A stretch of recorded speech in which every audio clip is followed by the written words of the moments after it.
I was 12 years old when I realized I was invisible in my own family. It was on my birthday. I had studied the whole week for a state math competition. I spent the weekend practicing, and on my birthday, which was on a Monday, I won. First place, gold medal. I got home with the trophy in my hands, smiling from ear to ear, ready to show my parents. My mother was in the kitchen, my father in the living room. I opened the door and shouted, "I won! I won!" My mother looked at me, gave a quick smile and said, "That's great, son. Put it up on the shelf." My dad didn't even look up from the newspaper. "Cool. Congratulations," he murmured. I stood there, holding my trophy, feeling it weigh in my arms.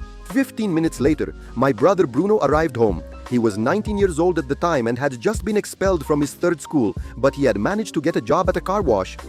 My mother dropped everything she was doing, ran to hug him, and called my father. The two of them spent half an hour talking about how proud they were, how he was finally maturing, how this was a turning point in his life.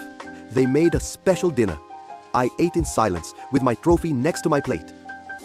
Bruno's job lasted 3 weeks. The years went by, and the pattern only intensified. I passed everything: high school with honors, prep course, medical school entrance exam at a federal university. Each achievement was met with a distracted, "That's good." Meanwhile, Bruno was failing, getting fired, borrowing money he never paid back.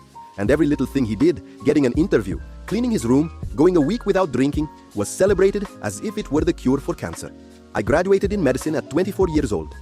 My parents missed my graduation because Bruno had an existential crisis and needed them. At 28, I bought my first house with my own money. My father called me the next day asking if I could help Bruno with 3 months of overdue rent. At 30, I married Anna, an incredible woman I met at the hospital. In the middle of the party, my parents left because Bruno called saying he was feeling lonely and needed to talk. Anna told me to confront them, to ask why nothing I did was enough, but I never had the courage.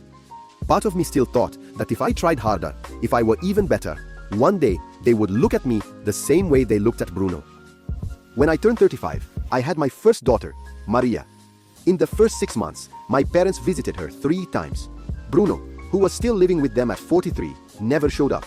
They always had an excuse. Bruno was going through a difficult time. Bruno had started a new treatment. Bruno needed support. Then came the diagnosis. My father, 68 years old, advanced stage pancreatic cancer. I dropped everything. I reorganized my schedule at the hospital, took time off, went to all the appointments.